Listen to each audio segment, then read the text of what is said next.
শীতকাল আসলেই সাহাবীরা বলতেন আহলান সাহলান, শীতকালকে বলতেন আহলান সাহলান, শীতকাল তুমি এসেছো আলহামদুলিল্লাহ। এখন রাত্রেবেলা হে কোরআনওয়ালারা তোমরা উঠে যাও এবং কোরআন তেলাওয়াত করতে থাকো, এবং দিনের বেলা তোমরা সওম পালন করতে থাকো আলহামদুলিল্লাহ। তো শীতের রাতটা কাজে লাগাতে পারি না আমরা? রাতের একটা অংশ ঘুমিয়ে যাবেন, শেষ অংশে উঠে তাহাজ্জুদ পড়বেন এবং কোরআন তেলাওয়াত করবেন এবং আল্লাহর কাছে হাত তুলে দোয়া করবেন। ইনশাআল্লাহ শেষ অংশে, রাতের শেষ অংশে আপনি যে দোয়াই করবেন, আপনার রিজিক যদি হালাল হয় ইনশাআল্লাহ কবুল হয়ে যাবে। শীতকালকে কাজে লাগান। আবার দিনটা হয় ছোট, তাই দিনের বেলা আপনি সওম বা রোজা রাখতে পারবেন। আল্লাহ পাক তৌফিক দান করুন। শীতকাল সম্পর্কে একটা এরকম বর্ণনা আছে, যখন কঠিন শীত আসবে তখন ওই শীতটা থেকে একটা আশ্রয় প্রার্থনা করতে হয় আল্লাহর কাছে, আল্লাহ এই কঠিন শীত থেকে আমাকে বাঁচাও। কারণ কি জানেন? কারণ হচ্ছে জাহান্নাম বছরে 2টা নিঃশ্বাস ছাড়ে। কয়টা নিঃশ্বাস? 2টা। একটা নিঃশ্বাস গ্রীষ্মকালে যখন প্রচন্ড দাবদাহ চলে, ওইটা হচ্ছে জাহান্নামের নিঃশ্বাসের ফসল। ওই প্রভাবে পৃথিবীতে এরকম দাবদাহ চলে। এই সায়েন্স বিশ্বাস করবে? করবে না। ওর বিশ্বাসের আমার যায় আসে না। আল্লাহ পাক বলেছেন সত্য, রাসূল বলেছেন সত্য। আরেকটা হচ্ছে শীতকালে যখন প্রচন্ড ঠান্ডা, তখন শীতকালে জাহান্নামের এমন একটা জায়গা আছে যেটা কিন্তু শীতল জায়গা। জাহান্নামের পুরো জায়গাটাই কিন্তু আগুন নয়, এমনও জায়গা আছে যেটা কি খুব শীতল। ওই শীতল অংশ শ্বাস ছাড়লে এই যে পৃথিবীতে সেই এই শীতের একটা প্রভাব চলে আসে, প্রচন্ড ঠান্ডার শৈত্যপ্রবাহ চলে আসে। এটা হয়তো অনেকে বিশ্বাস করবে না, মনে করবে যে ধর্মান্ধ কথাবার্তা। হাদিসে আছে নবী সাল্লাল্লাহু আলাইহি ওয়াসাল্লাম বলেছেন, কে সত্যবাদী? এই পুরো সভ্যতা না রাসূল সাল্লাল্লাহু আলাইহি ওয়াসাল্লাম? এই বিশ্বের সমস্ত মানুষ সত্যবাদী বেশি না আল্লাহ রাসূল বেশি সত্যবাদী? বাস, আর কোনো দরকার আছে কথা? শীতকালটা কাজে লাগাই। এই শীতকালে আমি একটা আমল বলে দিই প্রিয় ভাইরা। শীতকালে নবী সাল্লাল্লাহু আলাইহি ওয়াসাল্লাম এই যে তাহাজ্জুদ পড়তে উৎসাহিত করেছেন, সওম রাখতে উৎসাহিত করেছেন এবং সাহাবীরা কোরআন তেলাওয়াত করতে উৎসাহিত করেছেন। একটা হাদিসে আছে তিনটা কাজ মানুষের গোনার একটা বড় বড় অংশকে মিটিয়ে দিবে। 1 নম্বর কাজ হচ্ছে সংকটকালীন অবস্থায় দান। মানে আপনার দান করার এখন সামর্থ্য খুব কম, টাকা পয়সার টানা হেঁচড়া আছে, এখন আপনি দান করছেন, এই দানের বিনিময়ে আল্লাহ পাক গুনাহ আপনার মাফ করে দিবেন ইনশাআল্লাহ। 2 নম্বরটা হচ্ছে যে কঠিন গরম পড়েছে, এই গরমের দিনে আপনি রোজা রেখেছেন, তৃষ্ণার্ত থেকেছেন, এই গরমে রোজা রাখার কারণে আপনার গুনাহ মাফ হয়ে যাবে ইনশাআল্লাহ। আরেকটা কাজ হচ্ছে প্রচন্ড শীতকাল, এই যে এখন শীতকাল পড়ছে, এই শীতকালে আপনি ঠান্ডা পানিতে ওযু করছেন কষ্ট করে, এই ওযুর বদৌলতে আপনার গুনাহগুলো মাফ হয়ে যাবে ইনশাআল্লাহ। এই 3টা কাজ শীতকালে পাওয়া যাচ্ছে না?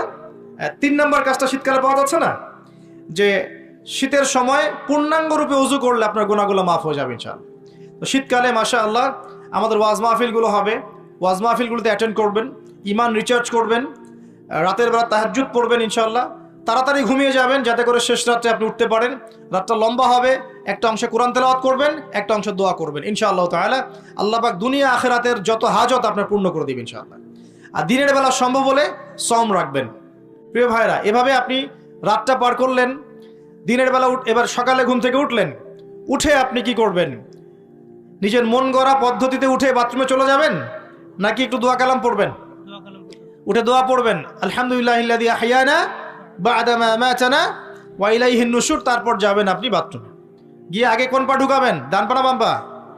আগে বাম পা। বিসমিল্লাহ বলে ঢুকিয়ে আল্লাহুম্মা ইন্নী আউযু বিকা মিনাল খুবসি ওয়াল খাবাইস ইস্তেনজা করেন। যতক্ষণ ইস্তেনজা করছেন আপনি ইবাদতের মধ্যে আছেন ইনশাআল্লাহ। এবার বের হলেন গুফরানাকা বলে, বের ওযু করবেন, প্রথমে বিসমিল্লাহ। ওযু ধীর স্থির ভাবে করবেন। আরো যে বললাম খুব বেশি পানি ইউজ করার দরকার নাই, পানির স্পিডটা কম রাখবেন, পানি অপচয় করবেন না। দেখেন, ওযু যদি বিশুদ্ধ না হয় নামাজ কি বিশুদ্ধ হবে? ওযুতে যদি আপনি 1 বালতি পানি শেষ করেন তাহলে তো হলো না কিছু। ওযুতে পরিমাণ মতো পানি ইউজ করেন, তারপরে ওযু শেষে কালিমা শাহাদা পড়লে আপনার জন্য জান্নাতের দরজাগুলো খুলে যাবে ইনশাআল্লাহ। এবার মেসওয়াক করলেন, ওযু শেষে, ওযুতেও মেসওয়াক করতে পারেন, শেষেও করতে পারেন। এবার আপনি পায়ে হেঁটে হেঁটে নামাজে যাচ্ছেন, নামাজে যাওয়ার সময় বাসা থেকে বের হবেন, এমনি এমনি বের হবেন না দোয়া পড়বেন? কোন দোয়া পড়বেন? আল্লাহি ওয়ালা হাওলা ওয়ালা কুওয়াতা ইল্লা বিল্লাহ। ব্যাস, বের হওয়ার সাথে সাথেই একজন ফেরেশতা আপনার সাথে চলে আসবে ইনশাআল্লাহ, শয়তান দূরে চলে যাবে। এবার পায়ে হেঁটে হেঁটে আপনি মসজিদ যাচ্ছেন, প্রত্যেক পদক্ষেপে হাঁটছেন, একটা করে পা ফেলছেন, একটা গুনাহ মাফ, একটা করে পা ফেলছেন, একটা নেকি লেখা হচ্ছে। আর কি চাই বলেন? আল্লাহ পাক রহমত দিচ্ছেন, মর্যাদা বাড়াচ্ছেন। এই সময় একটা দোয়া পড়তে পারেন, আমি শিখিয়ে দেই। এই দোয়াগুলো সব হিসনুল মুসলিম বইয়ের মধ্যে আছে। প্রিয় ভাই, সবগুলো দোয়া মুখস্থ করে ফেলেন, সারা জীবনে কত কিছু মুখস্থ করলেন, আমি ফখর করছি না, কিন্তু আমি বিশ্বাস করেন এই মুহূর্তে যদি বাংলাদেশের সব দোয়ার বইও না থাকে, মুখস্থ একটা পুরা হিসনুল মুসলিম লিখে দিতে পারবো ইনশাআল্লাহ। পুরা বইটা মুখস্থ করে ফেলবেন ইনশাআল্লাহ। পারা যাবে না? যদি ইসলাম তো এমনই, পৃথিবীতে যদি কোনো কোরআনের কপিজ এখন না থাকে, এরকম কপিজ, এরকম লক্ষ লক্ষ হাফেজ, কোটি কোটি হাফেজে কোরআন আছেন, আগামীকাল হওয়ার আগেই, সূর্য ওঠার আগেই কোরআন লেখা শেষ হয়ে যাবে। হবে না? মুখস্থ করে ফেলবেন, সবকিছু অ্যাপসে নির্ভর হবেন না, বইয়ে নির্ভর হবেন না, নিজের জেহেনে নিয়ে নেবেন ইনশাআল্লাহ। এরপরে আপনি চলার পথে পড়বেন আল্লাহুম্মা ইজআল ফি কলবি নূরা ওয়া ফি লিসানি নূরা ওয়া ফি সামঈ নূরা ওয়া ফি বাসারি নূরা ওয়া আন ইয়ামিনি নূরান ওয়া আন শিমালি নূরান ওয়া মিন ফাওকি নূরা ওয়া মিন তাহতি নূরা আল্লাহুম্মা ইজআল ফি নাফসি নূরা। এই দোয়াটা পড়তে পারেন। এতে করে আল্লাহ পাক আপনাকে নূর দিবে। কি দিবে? নূর বা আলো দিবে ইনশাআল্লাহ। এই নূর আপনার জীবনেও লাগবে, কবরেও লাগবে ইনশাআল্লাহ। এবার নামাজে গেলেন, মসজিদে ঢুকবেন কি এমনি এমনি না দোয়া আছে? ডান পা দিয়ে ঢুকবেন, দোয়া পড়বেন বিসমিল্লাহ والصلاة والسلام على رسول الله اللهم افتح لي أبواب رحمتك। একটা দোয়া আছে আউযু বিল্লাহিল আযীম ওয়া বিওয়াজহিল কারীম ওয়া সুলতানিহিল কদীম মিনাশ শাইতানির রাজীম। এটাও পড়তে পারেন। ব্যাস এই দোয়া পড়লে শয়তান থেকে আপনি নিরাপদে থাকবেন। নামাজে দাঁড়ালেন, এই যে ফজর পড়বেন, যোহর, আসর, মাগরিব, এশা, 5 ওয়াক্তের নামাজ পড়বো না? প্রত্যেক ওয়াক্তের জন্য একটাই নসিহত, সেটা হলো নামাজের বাহ্যিকতা গুরুত্বপূর্ণ, কিন্তু বাহ্যিকতার চাইতে বেশি গুরুত্বপূর্ণ হচ্ছে নামাজের আধ্যাত্মিকতা, নামাজের হার্ট, মানে মারেফত, ইহসান, খুশু, এগুলো বেশি ইম্পর্টেন্ট। নামাজে মনোযোগ ঠিক থাকছে কিনা খেয়াল রাখতে হবে। মনোযোগ বাড়ানোর বুদ্ধি কি? কয়েকটা টিপস বলে দেই। মনোযোগ বাড়ানোর বুদ্ধি হচ্ছে নামাজে যা বলছি মুখ দিয়ে, এগুলোর আরবির অর্থগুলো আপনার জানতে হবে। যদি আপনি অর্থটা জানেন, দেখবেন আপনার মনোযোগ অনেক বেড়ে গেছে ইনশাআল্লাহ। অর্থ না জানলে আপনি দাঁড়িয়ে থাকবেন, হাই তুলবেন, হাই, হুজুর তেলাওয়াত করছে, আপনি হাই তুলবেন, কারণ অর্থ আপনি বোঝেন না। একটু খেয়াল করেন, একটা এক্সাম্পল খেয়াল করেন। মনে করেন আপনার মা অসুস্থ, নাউজুবিল্লাহ, আপনার বাবা অসুস্থ, আল্লাহ না করুক, বা আপনাদের ছেলে সন্তান, মেয়ে সন্তান অসুস্থ। এখন আপনি কোনো উপায় নাই, ডাক্তার বলছে যে খুব সিরিয়াস অবস্থা, হয় না এমন মাঝে মাঝে?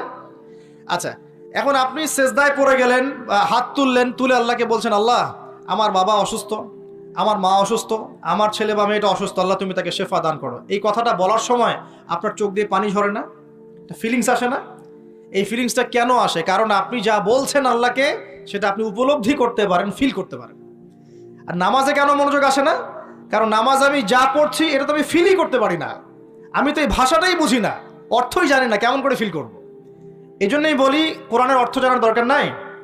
অর্থগুলো না জানলে তো পরে আপনি মনোযোগ পাবেন না, তো ইহসান পাবেন না। তো এই জন্য নামাজে মনোযোগ বাড়ানোর প্রধান শর্ত হচ্ছে অর্থটা বোঝার চেষ্টা করতে হবে। কি পড়ছি সূরা ফাতিহায়, কি পড়ছি রুকুতে, কি পড়ছি সেজদায়, হ্যাঁ কি পড়ছি আমি তাশাহুদ, দরুদে, দোয়া, মাসুরায়, অর্থ জানতে হবে। এবং সেজদায় বেশি বেশি দোয়া করার চেষ্টা করবেন। নামাজ তাড়াহুড়া 3G 4G 5G তে যাবেন না, রিল্যাক্সে নামাজ পড়ি, ইতমিনানের সাথে। জীবনে যত নামাজ পড়েছি, নামাজ সবচেয়ে সেরা নামাজ পড়েছি আমি ব্যক্তিগতভাবে বলছি, আমার জীবনে মক্কায় আর মদিনায়। নামাজ পড়লে দেখবেন মনে হবে যে আপনি মানে অন্য একটা জগতে চলে গেছেন। মাশাআল্লাহ, এত চমৎকার তিলাওয়াত, এত খুশু, বিনয়, নম্রতা, রিল্যাক্স, ধীর স্থির ভাবে 2 রাকাত ফজরের নামাজ পড়াচ্ছে, মাশাআল্লাহ 15 মিনিট 20 মিনিট সময় লাগতেছে। এবং তিলাওয়াত হচ্ছে, চোখ দিয়ে পানি না ঝরে যাবেই না, কারণ আপনি ফিল করবেন এই যে মদিনায় আমি দাঁড়িয়ে নামাজ পড়ছি, এখানেই তো কোরআন নাজিল হয়েছে। এই যে মক্কায় নামাজ পড়ছি, এখানেই কোরআন নাজিল হয়েছে, এই আয়াতগুলো এখানেই নাজিল হয়েছে, ফিল করতে হবে।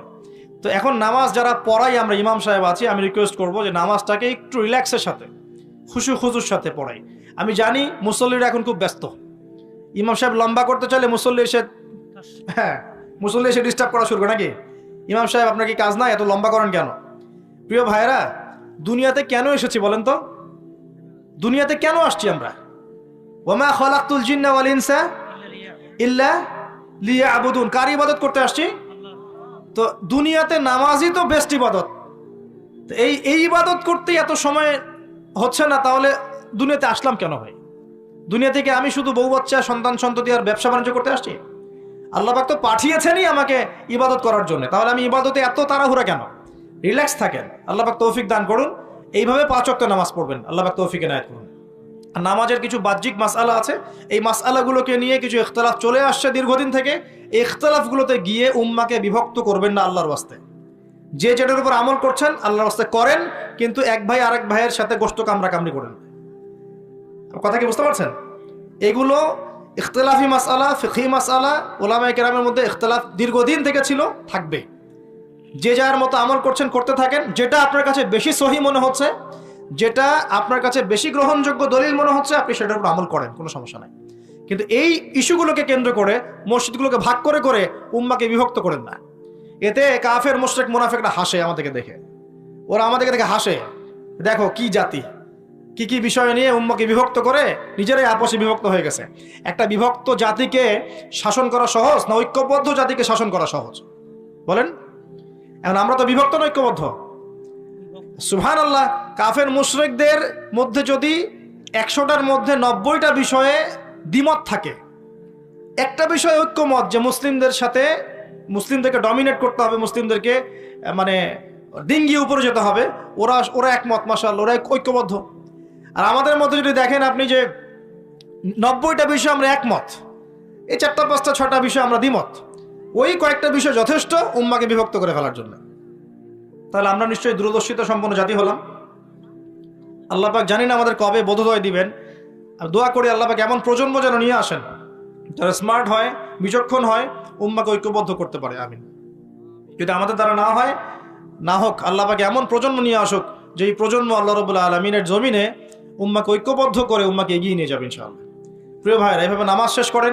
এখন নামাজের পর কি চলে যাবেন? জিকির আজগার আছে, তাসবিহ তাহলিল আছে, কোরআন তেলাওয়াত করতে পারেন। প্রয়োজন হলে বা সম্ভব হলে আপনি ইশরাকের নামাজ পড়তে পারেন। একটা কবুল হজ, একটা কবুল উমরার নেকি পাবেন ইনশাআল্লাহ। এরপরে আপনি প্রয়োজনে চাষ্টের নামাজ পড়তে পারেন। এখন নাস্তা খাবেন, নাস্তা খাওয়ার সময় কি মন গড়া ভাবে খাবেন নাকি রাসূলের পদ্ধতিতে খাবেন? রাসূলুল্লাহ সাল্লাল্লাহু আলাইহি ওয়াসাল্লামের মতো করে খান। 3 ভাগ খাবেন, 1 ভাগ খাবার, 1 ভাগ পানি, 1 ভাগ ফাঁকা। এবং খাওয়ার আগে বিসমিল্লাহ, শেষে আলহামদুলিল্লাহ। খাওয়াটাও কি হবে তখন? ইবাদত। এভাবে আপনি পড়াশোনা করবেন। এরপরে স্কুলে যাবেন বা কলেজে যাবেন বা বিশ্ববিদ্যালয়ে যাবেন বা আপনার চাকরি ক্ষেত্রে যাবেন, ব্যবসা ক্ষেত্রে যাবেন, বিভিন্ন জন বিভিন্ন জায়গায় চলে যাব আমরা।